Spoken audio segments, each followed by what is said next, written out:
Hermanos, muy buenas tardes, noches, tengan todos ustedes. Bienvenidos a esta transmisión que cada miércoles hacemos de la reflexión de los Salmos de Esperanza. Estamos revisando, estudiando, no tan minuciosamente como quisiéramos, pero estamos teniendo un acercamiento importante a algunos salmos que a lo largo de este tiempo de pandemia nos han servido, han sido útiles para la construcción de nuestra vida espiritual, para la reflexión conjunta de lo que el Señor quiere para nosotros y tiene para nosotros.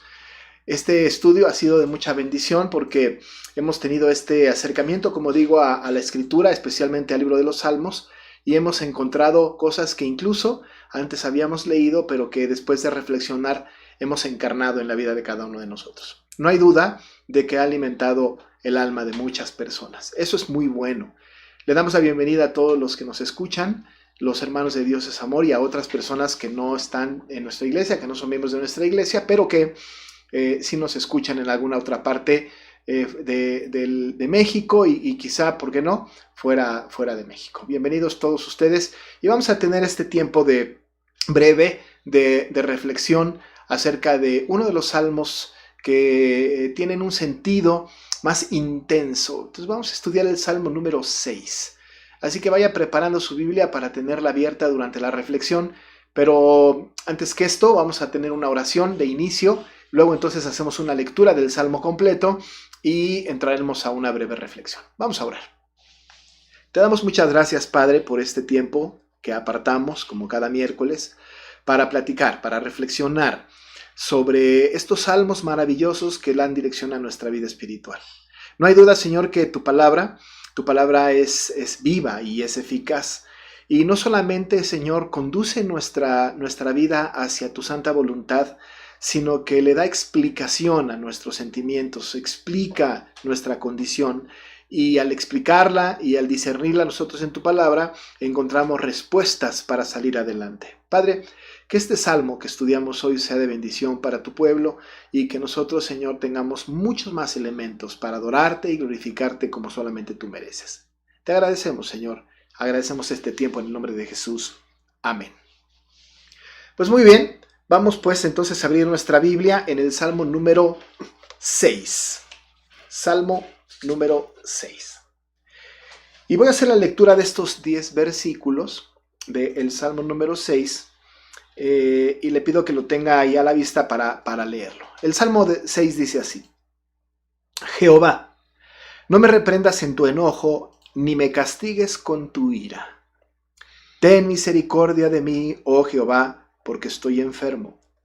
Sáname, oh Jehová, porque mis huesos se estremecen.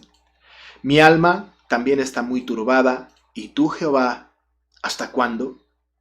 Vuélvete, oh Jehová, libra mi alma. Sálvame por tu misericordia, porque en la muerte no hay memoria de ti, en el Seol, ¿quién te alabará? Me he consumido a fuerza de gemir, todas las noches inundo de llanto mi lecho, riego mi cama con mis lágrimas, mis ojos están gastados de sufrir, se han envejecido a causa de todos mis angustiadores. Apartaos de mí, todos los hacedores de iniquidad, porque Jehová ha oído la voz de mi lloro. Jehová ha oído mi ruego. Ha recibido Jehová mi oración. Se avergonzarán y se turbarán mucho todos mis enemigos. Se volverán y serán avergonzados de repente. Esta es la lectura de este maravilloso Salmo número 6. Quizá usted en la lectura que hemos tenido puede preguntarse: ¿dónde hay esperanza aquí? Parece más bien un salmo que está en donde está implicada una apasionada oración por una condición terrible que atenta contra el alma, contra el ser completo de David. Y la verdad de las cosas es que cuando nosotros nos acercamos a los salmos, Independientemente de la característica de cada salmo, sea un salmo de aleluyático, sea un salmo gradual como cántico, sea un salmo de gloria, sea un salmo de reflexión imprecatorio incluso, podemos encontrar en ellos palabras esperanzadoras para nuestras vidas cansadas. Tenemos que recordar que la esperanza que produce un salmo no necesariamente está en palabras explícitas que tienen que ver con que Él es nuestro refugio, nuestro ayudador, nuestra torre fuerte, que si bien es cierto, estos salmos dan mucho alimento sólido. Pero también en las experiencias de los escritores de los salmos, particularmente de David, antes de ser rey, durante su reinado y después de su reinado, o incluso más bien al final de su reinado, podemos encontrar en estos salmos palabras importantes que explican nuestra condición y que nos hacen reflejarnos en la vida de aquellos que pasaron por situaciones posiblemente semejantes a las que nosotros pasamos en este momento o en algún otro momento. Este salmo que tenemos nosotros aquí enfrente es un salmo en donde David evidentemente está orando al Señor pidiendo misericordia por encima de su ira. Y eso es algo que tenemos que analizar, pero podemos también el corazón de David, la humanidad de David en este salmo, y junto con la humanidad de David vista aquí, vamos a ver la nuestra y aprenderemos cómo reaccionar ante una situación de nuestro ser que se turba, que se enferma, que se inquieta. En este tiempo que ya llevamos más de 90 días, ya casi 100 días de pandemia, ¿no? Que ya no podemos llamarle cuarentena, en este tiempo de pandemia, que tenemos un encierro relativo en realidad, ¿no? Un encierro literal sería verdaderamente no salir 24 horas al día durante todo el tiempo. En realidad lo hemos tenido de una manera relativa. Hemos tenido oportunidad de ir a hacer compras, hemos tenido oportunidad de hacer algunos compromisos, hemos salido, algunos un poco más, otros un poco menos, pero en realidad hemos tenido una especie de arraigo que no ha sido definitivo. Hemos tenido la oportunidad de salir. Sin embargo, esta situación que hemos tenido, no solamente por el encierro que representa esta pandemia, sino por todas las amenazas que hay alrededor de la pandemia. Este tema en donde la muerte se acerca cada vez más a nuestra puerta, en donde toca muy cercano a nosotros, en realidad nos ha sacado un poquito de esta situación de seguridad. Hemos visto personas, hemos sabido de personas cercanas con las que hablábamos, con las que platicábamos, con las que convivíamos, que están en una situación de enfermedad grave, algunas incluso también han muerto. Hemos tenido estas situaciones, incluso aquellas otras en donde la enfermedad no ha atacado, pero el asunto económico, el asunto de la seguridad económica, del bienestar económico, nos ha afectado. Pero también, amados hermanos, he escuchado personas muy cercanas a mí también, muy cercanas a nosotros, en donde han entrado en una situación verdaderamente de una condición de desamparo, de tristeza, de ansiedad, de depresión profunda. Y no hay explicaciones fisiológicas posiblemente, pero son enfermedades del alma, son cosas que suceden y que no podemos negar. No es suficiente la parte humanista de este asunto, no es suficiente con una persona que está pasando por un mal momento decirle, échale ganas. En realidad, esta expresión, échale ganas, no contribuye absolutamente a nada para curar la ansiedad, la depresión y estas enfermedades que atacan al ser en este tiempo. El echar ganas no está dentro del lenguaje cristiano. Esto no tiene sentido. Está centrado en el hombre mismo, está poniendo el poder en el mismo ser que está enfermo, y esto verdaderamente está alejado del espíritu de la Escritura. Pero ¿dónde sí? ¿En dónde nos acercamos para que podamos nosotros tener palabras firmes, experiencias importantes que puedan dirigirnos hacia una oración sincera, efectiva y también, ¿por qué no, una oración que implique desbordar nuestros sentimientos, desbordar nuestros corazones delante del Señor? Este es uno de estos salmos. Este salmo es uno de estos ejemplos. Tenemos a David entonces en esta condición, una condición terrible. David estaba en una situación muy mala, ¿no? Tanto así que él ha pedido de manera muy concreta que el Señor aparte de él a todos los hacedores de iniquidad. ¿no? Es decir, sabemos que él está siendo o había sido perseguido, que tenía algo que le aquejaba, y no necesariamente una persecución física de personas, pero también alguna enfermedad, ¿no? Hay situaciones que nos persiguen, ¿no? Una enfermedad recurrente, un cáncer que no se va, ¿no? Una depresión que no termina. Son como enemigos nuestros, enemigos quizá más internos, pero que finalmente son adversarios de nosotros mismos que están acabando con nuestra vida. David está en una situación de esta naturaleza. Este salmo que tenemos nosotros aquí, después de haber sido escrito por David, que seguramente no era la intención de David, pero el Espíritu Santo dirige este salmo quizá para que en la época después de David, este salmo fuera cantado, y nosotros sabemos que es un salmo cantado por la inscripción del sobre seminit, que tiene que ver con instrumento de cuerdas. Pero este salmo entonces era cantado cuando se oraba por alguna persona en necesidad. Es posible, ¿no? Que hayan ido a ver a una persona con necesidad y entonces se cantaba, se recitaba, se leía este salmo. Pero hay algo más. No solamente se leía, se cantaba, se hablaba de este salmo a las personas con alguna necesidad, sino que también cuando el pueblo pasaba por algún instante de crisis nacional.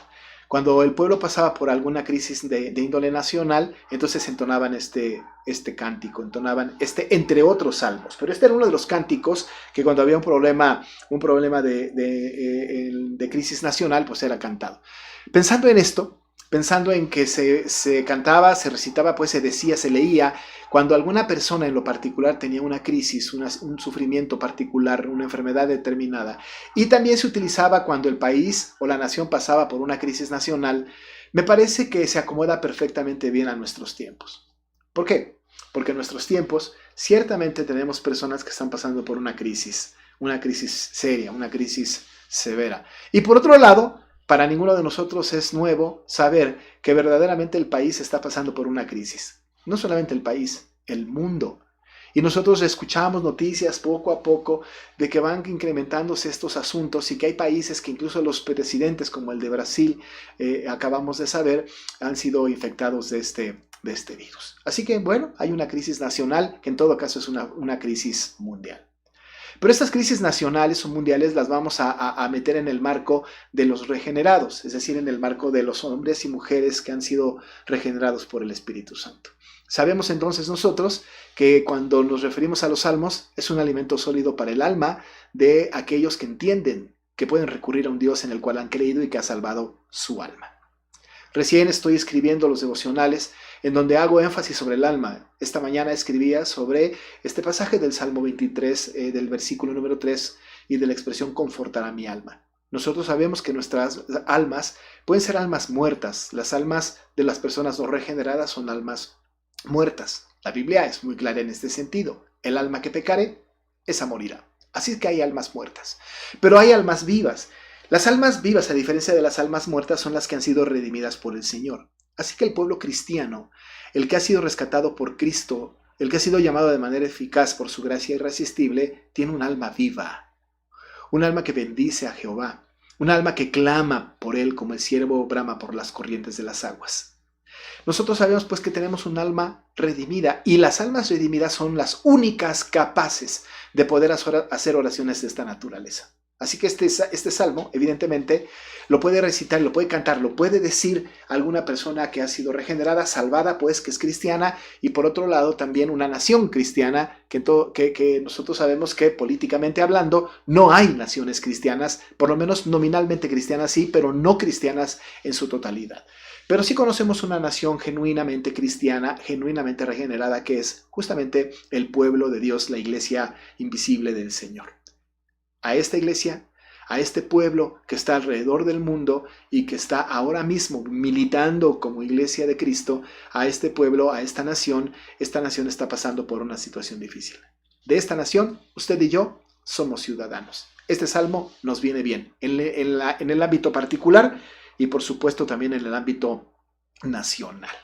Nacional como pueblo de Dios. Pero entrando pues al análisis del salmo, tenemos nosotros esta expresión de David, dirigiéndose al Señor como a él le gusta dirigirse al Señor. Cada que él va a dirigirse al Señor con una expresión muy personal, muy de él, porque es muy característico de David, él normalmente se dirige al Señor como Jehová. Lo podemos ver claramente justamente en este salmo y en los otros que le continúan.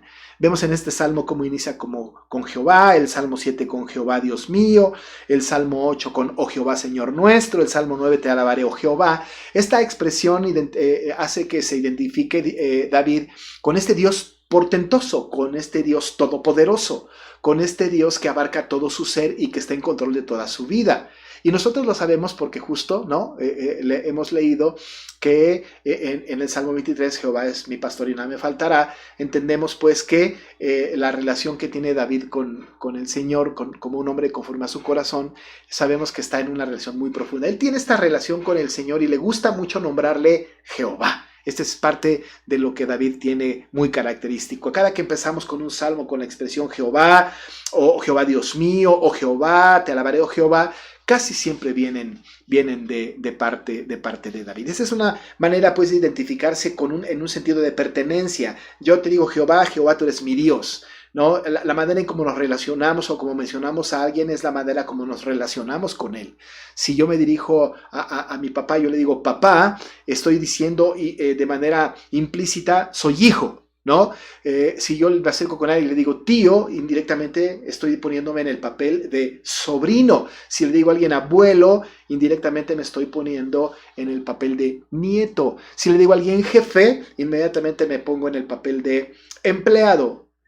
Así que cuando nombramos a alguien de alguna manera establecemos nuestra posición y David se establece su posición desde el principio del Salmo diciendo tú Jehová.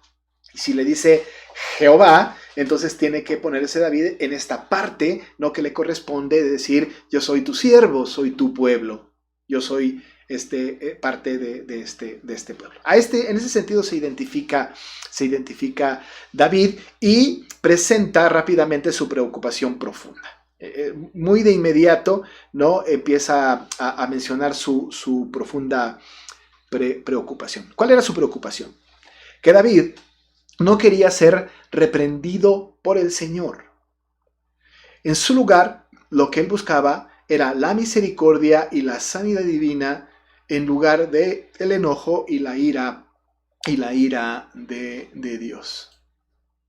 Lo notamos muy fácilmente, ¿no es cierto? Porque nosotros llegamos al texto y vemos esta identificación de David con Dios como Jehová y le dice, no me reprendas en tu enojo, ni me castigues con tu ira. Así empieza.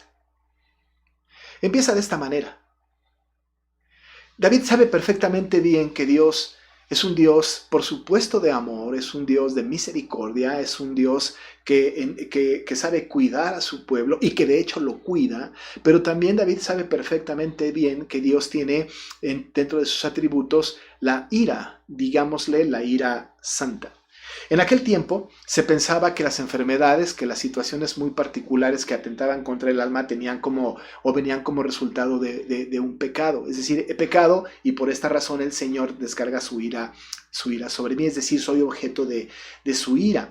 Y no es equivocado en todo caso. Cada que nosotros pecamos, cada que nosotros hacemos algo equivocado, tenemos que tener este temor de Dios. El Señor puede venir a nosotros, ¿no? Con esta ira santa a corregirnos, a llamar nuestra atención.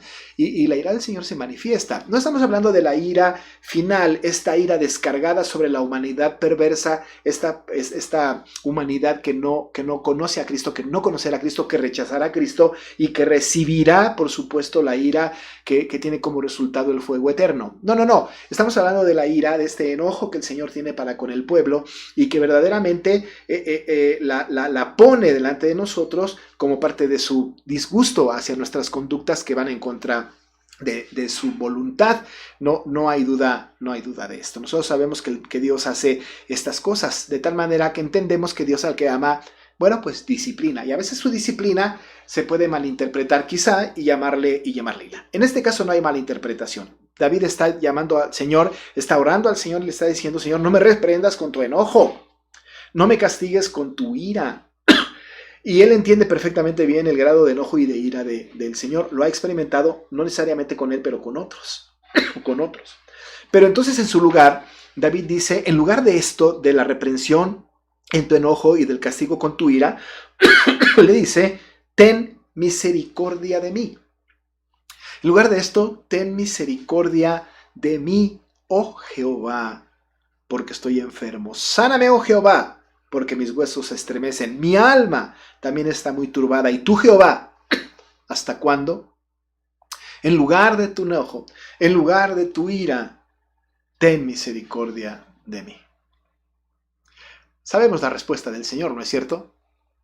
Porque nosotros tenemos en el contexto bíblico que el Señor es lento para la ira, pero en contraste es grande en su misericordia.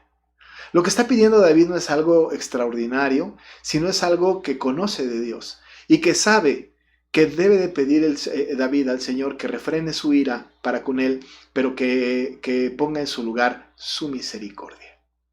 Esta verdaderamente es una oración genuina, auténtica. Pensamos, en el contexto de toda la Biblia, que aun y cuando David no le pidiera a Dios que refrenara su ira y su enojo, Dios de todas maneras la refrenaría. De todas maneras no la aplicaría. En el término escatológico de la ira, entendemos que el Señor ha descargado su ira sobre Jesucristo para que nosotros no tengamos condenación. Y si David era salvo, evidentemente la ira de Dios sobre el pecado de David tendría que ser descargada también, aunque no hubiese venido todavía sobre Jesús. En lugar de la ira descargada de Dios para con sus redimidos, en lugar de la ira, el Señor ha preferido darnos misericordia. David entiende esto seguramente, pero lo pone en un cántico precioso para establecer el contraste. Detén tu enojo, para tu ira, en su lugar, ten misericordia de mí, oh Jehová. La va a tener, sin duda, él lo sabe, pero la pide. Si mi hijo se acercara a mí, nuestros hijos se acercaran a nosotros y nos dijeran, papá, dame de comer. Él sabe que le vamos a dar de comer. Pero esa relación filial que tiene con nosotros le hace venir entendiendo que de todas maneras la daremos de comer, pidiéndola como una muestra de sumisión, de respeto. Cuando David se acerca al Señor diciéndole que detenga su enojo y su ira, se acerca un Dios maravillosamente santo, que David entiende perfecto, que el Señor le va a prodigar su misericordia. Pero le dice en este pasaje, ten misericordia de mí, oh Jehová, porque estoy enfermo. Algunas versiones dicen languidezco, porque estoy débil, porque mis fuerzas se han acabado. Evidentemente estamos hablando de una persona que sus fuerzas ya no dan para más, que languidece.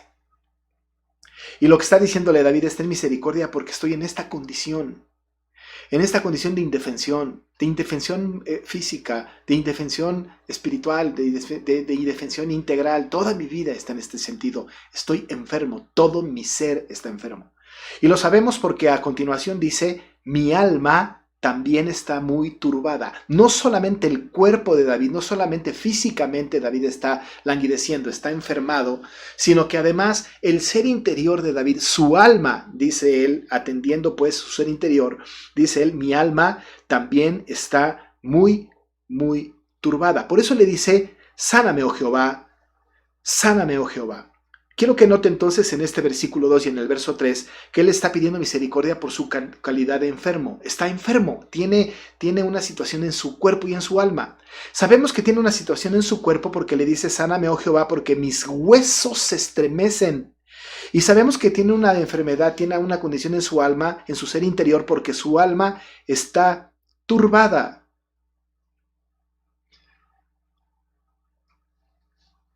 Hay personas ahorita que están en esta condición, enfermas. Y no sabemos cómo se siente, pero parece ser que la Biblia en el Antiguo Testamento, particularmente los Salmos y particularmente David, entienden el tema de un dolor intensamente fuerte del cuerpo. Dice él en el Salmo 32 que mientras callé, se envejecieron mis huesos en mi gemir todo el día. Los huesos le dolían. En este salmo dice, sáname, oh Jehová, porque mis huesos se estremecen. Otra vez los huesos le duelen. Cuando en algún momento de mi vida tuve una enfermedad grave, vivía yo en una ciudad, en una playa, y me dio dengue. Y esa es la enfermedad más grave que he tenido. se me quitó el sentido del gusto, tuve una situación casi de un dengue hemorrágico que es letal y estuve en una incapacidad total casi por 15 días. Y yo recuerdo que le decía a mi esposa, ahora entiendo cuando David decía, me duelen los huesos. Porque ¿cómo puede doler un hueso? Un hueso es insensible. Pero cuando uno está en esta condición, no estamos hablando de una condición de osteoporosis, ni mucho menos, pero estamos hablando de un dolor profundo, un dolor que no puede describirse, que está dentro del cuerpo y que ni siquiera puede haber una explicación. Y quizá la mejor manera es decir, en nuestro lenguaje coloquial, me duelen hasta los huesos. Y es posible que David haya estado en esta condición de un dolor intenso de su ser. De tal manera que en su cuerpo él está diciendo, sáname, oh Jehová, porque mis huesos se estremecen. Pero por otro lado, no solamente mi ser físico, sino que incluso mi alma, mi ser interior, dice, mi alma también está muy, muy turbada. Y esa es una manera de decir que todo su ser está en esta condición. Está muy turbada, dice David. En lugar de tu enojo, en lugar de tu ira, te suplico, Dios, ten misericordia de mí porque estoy enfermo, me duelen los huesos, mi alma está turbada. Y cuando hablamos del alma turbada, estamos hablando de un alma que no entiende lo que le está pasando, que tiene confusión en su mente y en su ser. Algunas personas que están pasando por una condición de desamparo, de ansiedad, de depresión profunda, ¿no? De ataques de pánico. A mí me parece que una manera bíblica de expresarlo es mi alma está turbada, turbada. No sé qué me pasa. No hay medicina que la calme. No hay palabra que, aunque sea yo cristiano, que me alivie. Y de una manera bastante profunda, David está diciendo, Señor, en lugar de tu enojo y de tu ira, ten misericordia de mí en mi enfermedad, mis huesos me duelen, pero mi alma está turbada. Mi alma está turbada. Y le dice, ¿y tú, Jehová, hasta cuándo? Y no es un reclamo. En realidad David no está reclamando al Señor. Le está pidiendo que lo alivie. Pero por cierto, no le está poniendo término tampoco. No le está diciendo al Señor cosas como te doy 2 días para que me alivie.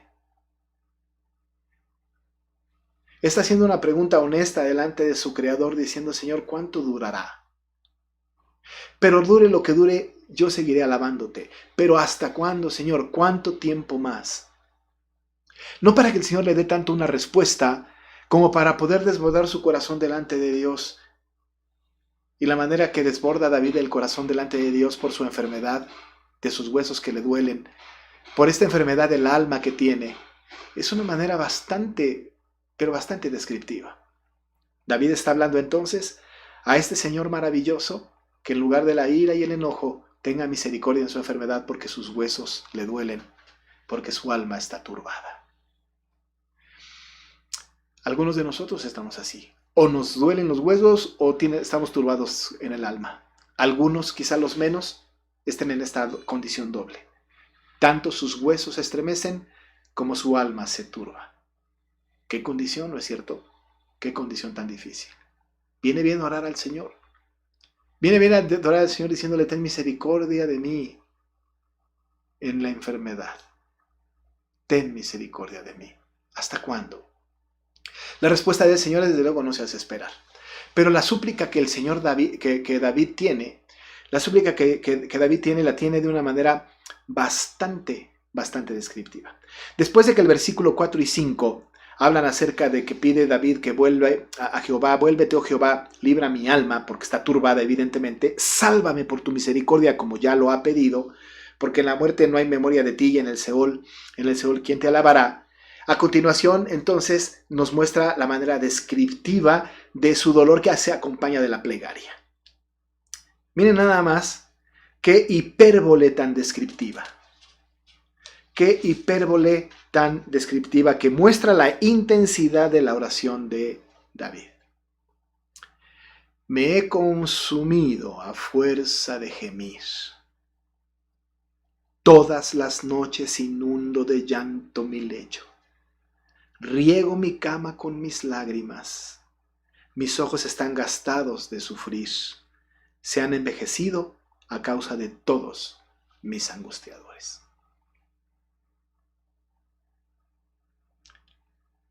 Cuando estamos en una situación tan difícil, se consumen nuestras fuerzas de gemir. He hablado con un hermano que amo mucho y que estaba pasando por una situación emocional muy difícil. Y me decía, pastor, antes yo no era así, pero ahora, ¿cómo he llorado? ¿Cómo he gemido? ¿Cómo he estado en esta situación que no entiendo? Esto pasó a David. Y David está diciendo cómo pasó esta situación en donde sus huesos se estremecían y donde su alma se turbaba. En donde era confundido porque contrastaba la ira y el enojo de Dios con la misericordia, entendiendo que la misericordia la tenía garantizada. Haciendo una pregunta al Señor retórica, ¿hasta cuándo? Entendiendo que la respuesta tendría que venir tarde que temprano. Pero en esta condición, entendiendo su posición, entendiendo su situación, la manera de David tan intensa de orar, nos muestra la vulnerabilidad de David y la vulnerabilidad nuestra. Pero la vulnerabilidad no es un sinónimo de debilidad, en el sentido de que aquí nosotros nos ponemos vulnerables delante del único que podemos doblegarnos, delante del Señor. Y delante del Señor Él se cansó de llorar, estaba llorando y gimiendo todo el tiempo. La imagen es bastante descriptiva. Me he consumido a fuerza de gemir. Déjeme decirle que aquí la expresión gemir no tiene que ver con un gemido que nadie escuche, sino incluso tiene que ver con dar gritos de alarido. ¿Se imagina? ¿Se imagina que en medio de una situación en donde los huesos se estremecen y el alma está turbada, salir a la calle y empezar a pegar de gritos, pidiendo al Señor que aleje el enojo, que quite su ira y que ponga misericordia? ¿Se imagina la condición de las personas ahora que son políticamente correctas y que no se atreven a hacer semejante cosa, pero qué alivio sería que pudiéramos salir a la calle o en la casa y empezar a gritar y a gemir, Señor, ten misericordia de mí? David lo hacía. No era un gemir de queja silenciosa, sino de gritos desesperados. Y dice el salmista que me he consumido a fuerza de gemir todas las noches, dice David, inundo de llanto mi lecho. Por supuesto que es una hipérbole. Junto con la siguiente expresión, riego mi cama con mis lágrimas, pero por supuesto que es una hipérbole. Recuerde que la hipérbole es una exageración. Obviamente, y nosotros sabemos que no se puede inundar una cama con las lágrimas, con el llanto. Pero es una manera exagerada, permitida poéticamente, por cierto, para decir el grado de nuestro llanto. El grado, la intensidad de nuestra súplica. Y David está diciendo, todas las noches inundo de llanto mi lecho. David lloraba, y lloraba mucho. Llorar no es un símbolo de debilidad. Llorar es entender mi posición como hombre mortal, que debe de ser sometido al escrutinio del Dios inmortal, del Jehová de los ejércitos, delante de él. Y David, todas las noches dice, inundaba de llanto mi lecho. Yo conozco personas que sufren, que padecen, y que en la noche, en la intimidad de su cama, de su casa, de su cuarto, lloran. Conozco esposas que la están pasando muy mal, con su esposo, con su familia, etc. Y que el único momento en donde hay soledad es en la noche, en donde en silencio lloran, derraman sus lágrimas delante del Señor. Gimen en silencio delante del Señor. Yo sé de personas, a los hombres casi no nos pasa, pero también hay hombres y mujeres y todas las personas. Existe la posibilidad de que en algún momento íntimo, en algún momento solos, derramamos nuestras lágrimas delante del Señor. David lo hacía. Todas las noches inundo de llanto mi lecho. Riego mi cama con mis lágrimas. Mis ojos están gastados de sufrir. Se han envejecido a causa de todos mis angustiadores. y los angustiadores. Pueden ser angustiadores físicos o puede ser angustiadores, puede ser cualquier situación que atente contra la integridad de las personas. Un virus puede bien ser un angustiador. ¿No es cierto que nos angustia esto? ¿No es cierto que nos tiene un poquito preocupados? No un poco, mucho preocupados. ¿Nos genera angustia? Claro, pero esos angustiadores también están en control del Señor. Se han envejecido, dice David, a causa de todos mis angustiadores, y lloro. Inundo, dice él, de llanto mi lecho, riego mi cama con mis lágrimas, mis ojos están gastados de sufrir, me he consumido a fuerza de gemir. Puede ser que estemos en esta situación. Pero recuerde que David había preguntado al principio, ¿hasta cuándo? ¿Hasta cuándo? El Señor tiene respuesta. En su tiempo. Porque lo que sigue es la respuesta del hasta cuándo. Dice en el versículo número 8. Apartaos de mí, todos los hacedores de iniquidad. Es como si dijéramos ahora, apártate de mí, virus maligno. Porque Jehová ha oído la voz de mi lloro. La manera de orar de David, pidiendo al Señor misericordia, pidiendo al Señor pasar la prueba. ¿Hasta cuándo?, le preguntó, y él entiende que si no en ese momento el Señor va a contestar como quiera que sea, le dice al mal, apártate de mí, porque Jehová ha oído la voz de mi lloro. No estamos hablando de que en ese momento le quitó su condición, sino que está en la convicción de que Dios le ha escuchado, de que Dios le ha oído. Jehová ha oído la voz de mi lloro. Jehová ha oído mi ruego. Ha recibido Jehová mi oración. Pero no está diciendo, ya me resolvió el problema. La seguridad de David no estaba en la solución de su problema, sino la esperanza. El alimento sólido que David tenía que ver con que Dios le había escuchado. Esto debe de ser suficiente. Jehová ha oído la voz de mi lloro, Jehová ha oído mi ruego, ha recibido Jehová mi oración. No dice en ningún lado que le resolvió el problema, no dice que le quitó los dolores de sus huesos, no dice que dejó de ser turbada su alma, pero lo que dice es que Jehová le ha oído. Déjeme decirle, amado hermano, que cuando nosotros estamos convencidos de que el Señor es nuestro Dios como hombres y mujeres redimidos, y le preguntamos ¿hasta cuándo, Señor? La respuesta está clara. En el momento del clamor, en el momento del gemir, en el momento de ponernos delante del Señor vulnerables, suplicándole que retenga su enojo y su ira y que extienda su misericordia. Solamente en el momento en que se lo pedimos en esta condición, el saber que nos oye debe de refrescar nuestras vidas. Apartaos de mí, dice David, todos los hacedores de iniquidad, porque Jehová ha oído la voz de mi lloro.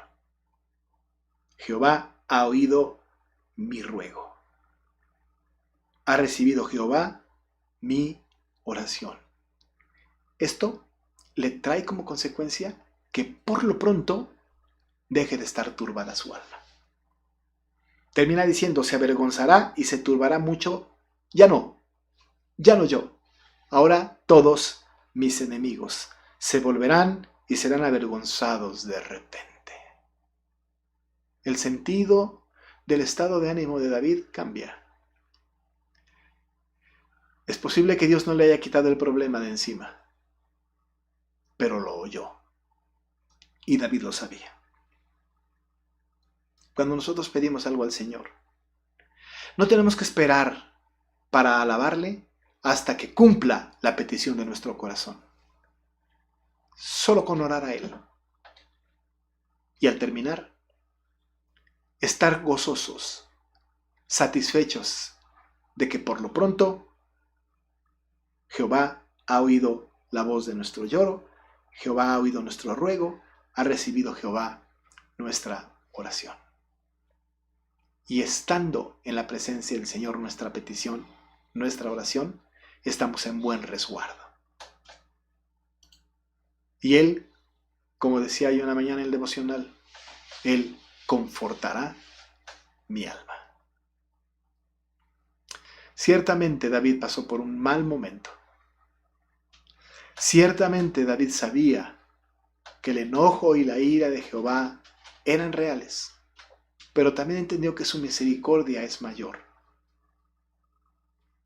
y que a pesar de su enfermedad, que sus huesos le dolían y su alma estaba turbada, sabía que el tiempo en que él derramaba su alma con gemir y lloraba, inundaba su lecho con llanto y su cama con sus lágrimas, al final es alimentado sabiendo que es suficiente con que Dios le haya oído.